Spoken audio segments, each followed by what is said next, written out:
Today's sponsor is Advancement Courses. Stay tuned at the end of the show for a special coupon for 20% off any of their grad level professional development courses. IT Coaches, Leading Change in the Classroom, episode 329. The 10-Minute Teacher Podcast with Vicki Davis. Every weekday, you'll learn powerful, practical ways to be a more remarkable teacher today.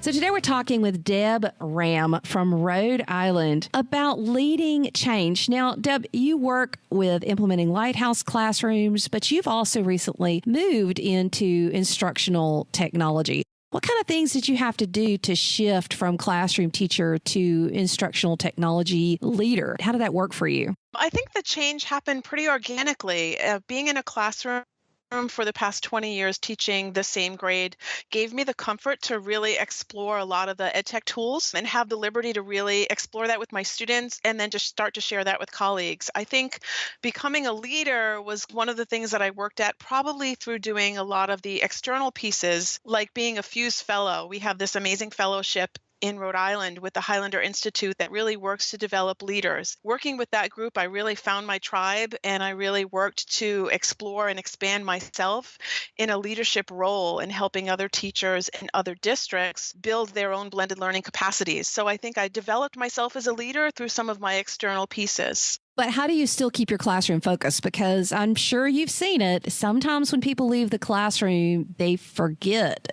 what it really feels like to be in the classroom, and it's hard to be relevant to teachers in that way. For sure. So in the past couple of years, I've been in my brand new role. And I think the one amazing thing that I've started to work on with teachers since I've left the classroom is to really help them to manage complex change and to also help them to build their growth mindset around really just working for this change. Really, we're changing the landscape of education in our classrooms.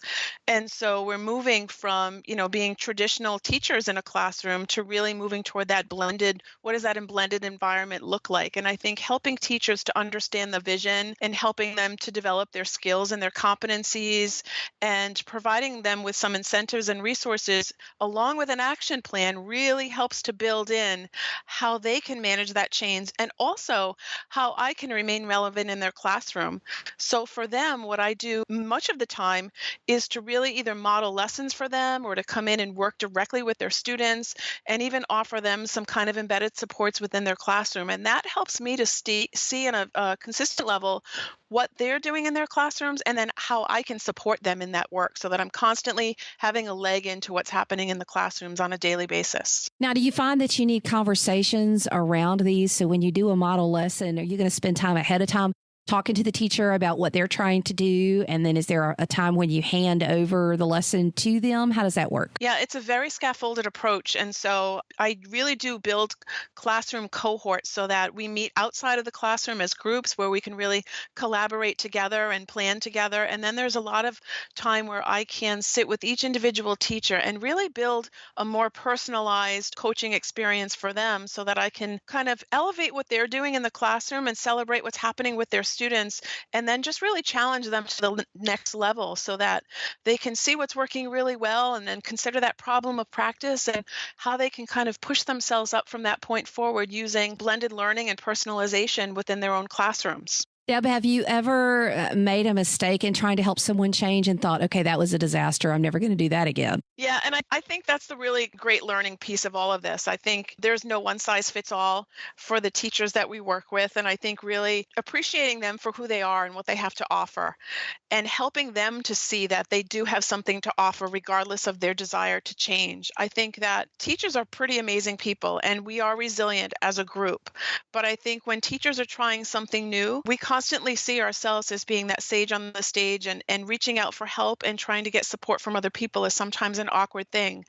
But I think letting my own guard down and kind of letting people know that I don't have all the answers either, and let's learn this together and kind of build this together, I think that's really important. I think there's much to be said about a nod and a smile when you're working with someone, to really just be a listener and hear how they're doing something in the classroom and really engage them in developing and searching out their problem of practice practice so that when they're exploring a solution, it becomes something that they're buying into and not something that I've just sold them. I think that's a really important piece. What do you think about this statement? Agree or disagree? The greatest software for innovation in the world is the human brain. Completely agree. Nothing can happen without real thoughtful consideration of everything that we do. I think a lot of teachers nowadays, when they're thinking about using technology in their classrooms, will consider that technology as the end all and be all. Quite honestly, as much as I'm helping people to bring blended into their classrooms, there are just certain times where using a computer and pulling in that technology is not the best way. And I think that's the most empowering piece, is to show teachers how technology can make something better. And when doing something with paper and pencil or just a regular book or a board game is just the most empowering way to do it. And I think when people see that there really truly is a blend and empowerment of how we can utilize our resources, that's when they're going to make that change. When they see it working for them and know that it's not everything that you're pushing for, and you're celebrating what they're doing on a daily basis, regardless of where it's going in the classroom. So Deb, why don't you, I've given you a statement that I think, and you agreed with it. Why don't you give me one that you believe about helping teachers change? I think when we're helping teachers to change, I think the most empowering thing we can do to them, and I know I've said it, is simply help them to find their tribe. I know when I first was an early adopter of bringing technology into my classroom, I really felt alone. I felt as if I was a silo.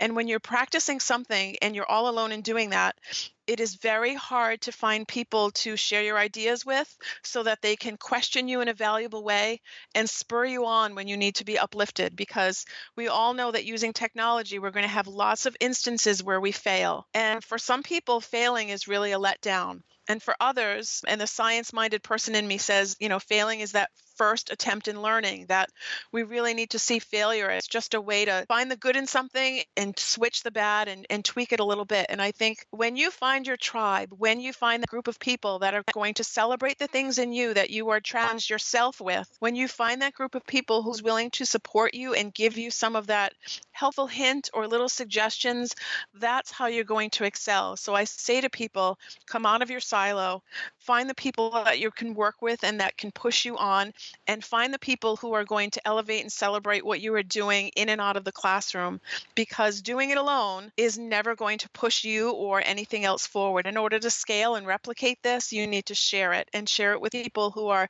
like-minded and can be your thought partners in this. Oh, we need thought partners. What a great way to finish up a Thought Leader Thursday, just to challenge all of us. Do you have a thought partner? And how do you exchange ideas? How do you discuss ideas? And are you willing to change and level up? Thanks, Deb.